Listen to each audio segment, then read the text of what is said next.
Hello, this is Stephen Anderson, pastor of Faith Forward Baptist Church. I just wanted to record this video while everything's still fresh in my mind to tell the story about what happened to me last night.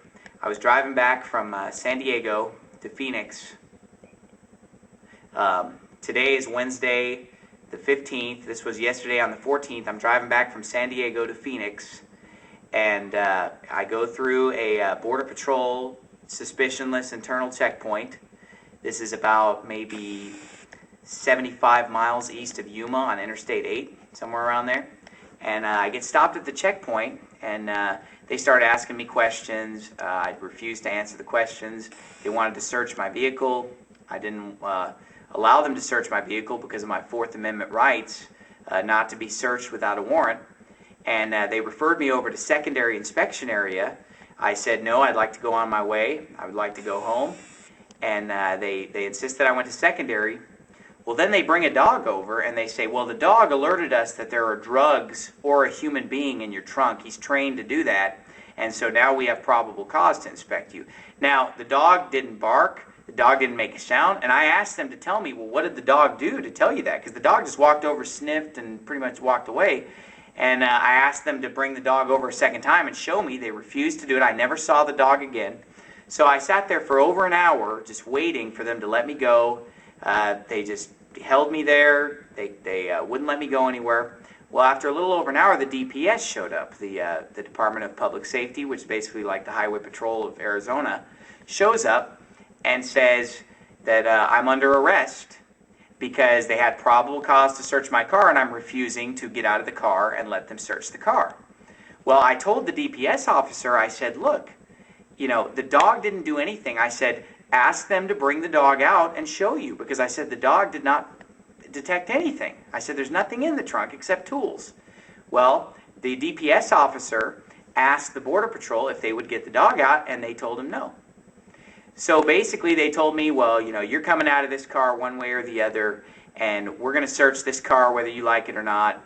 And so they, a gentleman from the DPS walked over to the passenger side of the vehicle, and he got out a hammer and some other device, and he was kind of tapping on the window for a couple minutes, like as if he were, you know, getting ready to break the window. And he was on the passenger side. I'm all the way over on the driver's side. Well, they told me, you know, cover your eyes because there's going to be glass when we break this window in. So I put my hands over my face like this, and I leaned forward to cover my eyes. And at that moment, not only did the officer on the passenger side break the window, but another hammer just came from out of nowhere. I didn't see this coming at all, and shattered the window right behind my head. I mean, 6 inches from my head. So both windows shattered in the same instant. I'm like this with my face in my hands, and at that moment, I'm shot by tasers. So I'm in excruciating pain. I couldn't even control my body anymore, because when you're hit with these tasers, you're paralyzed. And so I couldn't even, my hand came down from my face. I was trying to put my hand back in front of my face. I couldn't even control my arm. I'm screaming in pain. I'm shot with another taser. One guy from the Border Patrol grabs my head and basically shoves it into the driver door where the broken glass was, where they had just busted out the window. And I could just feel the glass shoving into the side of my head here as he just jammed my face into that side of that door.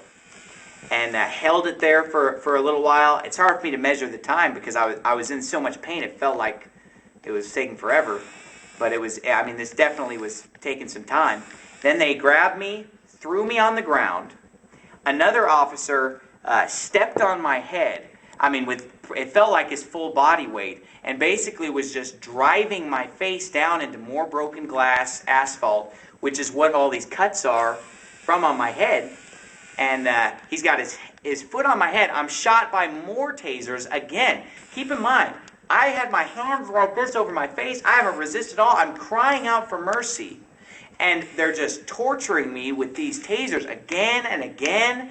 And they're stepping on my head. They're shoving my face in broken glass for no reason. I wasn't resisting them. I wasn't fighting back. I was just limp, just begging for mercy. So then finally I decided, maybe I should just be silent. Maybe they don't want me to cry out. So then I was just silent, and still just tormenting me.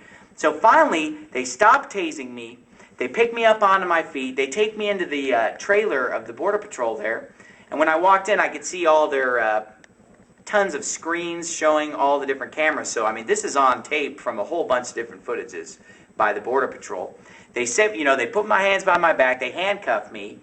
And blood was on my face. I saw my reflection for a moment, and there was literally not 1 square centimeter of my face that was not covered in blood. I mean, my face was just solid blood. I looked like a monster. And so I'm sitting there in the chair with my hands handcuffed behind my back. The Border Patrol agents come in. They were laughing at me. Let me give you their names. One of them, his first initial was C, last name Diaz. Comes in, mocks me, laughs at me, reviles me. Another one, B. Griffiths was another one. Another agent that was standing in there at this time, Agent E. Gomez.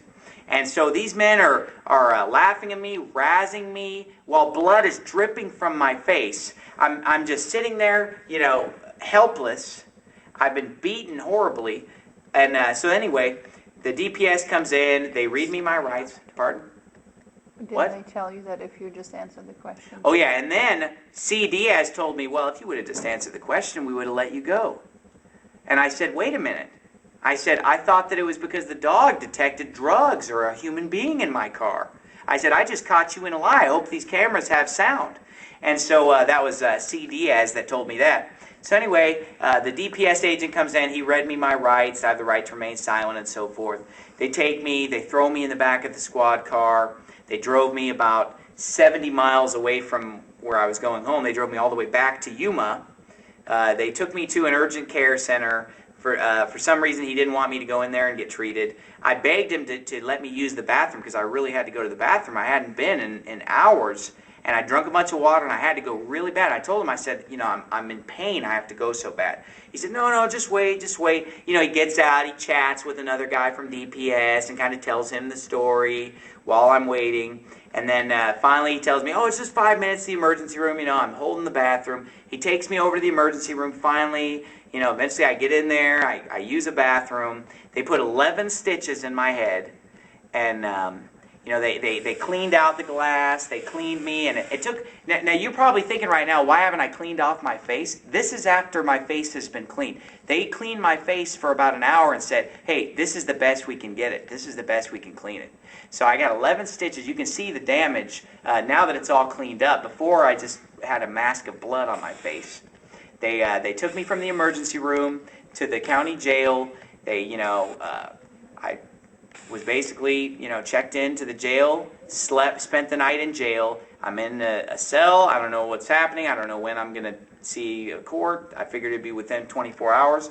So then they basically pulled me out, and court was basically just a lady telling me that I have to show up on Friday at 10 a.m., and on Friday at 10 a.m. is going to be my arraignment, where I'm going to plead not guilty because I was not detected by the dog. And guess what they found when they searched my car, by the way? Because of course they did after they shattered the windows out of my car and beat me to a bloody pulp.